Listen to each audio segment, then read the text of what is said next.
Hello everyone, in this video I will explain how to replace the lower ball joints on 2004 to 2008 Ford F-150 two-wheel drive pickup trucks. Step number 1. Park the truck on a flat surface, set the emergency brake, and place some blocks in front and behind the rear wheels for safety. Lift the front part of the truck using a floor jack and place jack stands under the chassis for safety. 2. Next, remove the wheel center cap with a small pry bar or flathead screwdriver. Insert the tip into the slot where it joins the rim and lever it to release completely. 3. Remove the wheel lug nuts using an impact tool and a 21mm socket. Once the wheel lug nuts have been removed, proceed to remove the front wheel. 4. Next, detach the ABS connector located behind the mudguard with a small pry bar or flathead screwdriver. 5. Disconnect the ABS cable connector by pressing inward on the connector lock and pulling in opposite directions simultaneously to disconnect it completely. 6. Detach the ABS cable with a small pry bar or flathead screwdriver. Lever outwards on the staples that hold it in place shown in the picture. 7.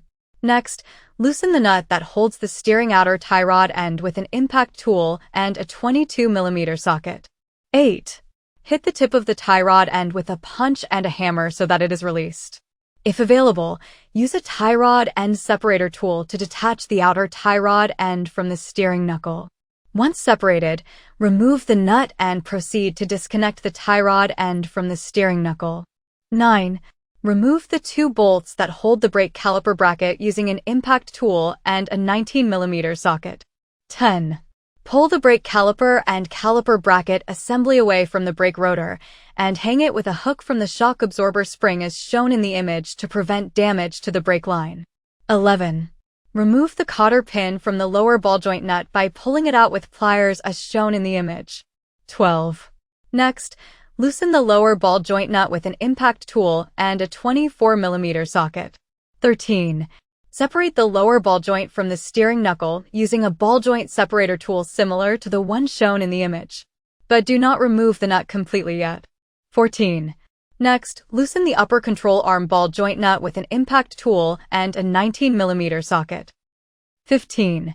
Tighten the ball joint nut a couple of turns and disconnect the ball joint from the upper control arm using a ball joint separator tool similar to the one shown in the image. 16. Next, remove the upper ball joint nut and disconnect the upper control arm from the steering knuckle. Hold the steering knuckle with one hand and remove the lower ball joint nut completely to remove the steering knuckle completely as shown in the image. 17. Remove the grease fitting from the damaged lower ball joint with an 8mm nut wrench. 18. Remove the retaining ring using snap ring pliers or a flathead screwdriver. 19. Remove the damaged lower ball joint using a ball joint press. Assemble the tool in the proper way as shown in the image so that the ball joint comes out freely. 20.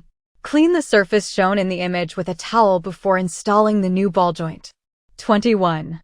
To avoid damaging the protective rubber boot of the new ball joint, carefully remove it without damaging it with a small flathead screwdriver as shown in the image.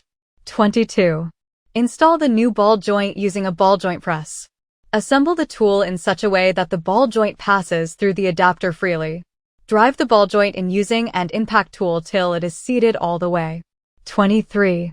Next, install the retaining snap ring, the protective rubber boot, and the grease fitting on the new ball joint. Install the remaining components in the reverse order they were removed, ensuring that all nuts and bolts are tightened to the specs listed in your owner's manual. Clean the brake rotor using brake cleaner. 24. Install the wheel and partially tighten the lug nuts. 25. Lower the truck to the ground. Tighten the wheel lug nuts to the specs listed in your owner's manual and reinstall the wheel center cap. 26. Take the truck for a test drive to ensure that everything works correctly, there are no abnormal noises present, and the truck doesn't pull to one side. If everything works well, congratulate yourself for having performed a successful repair and for saving money at the same time. Have a wonderful day, handsome.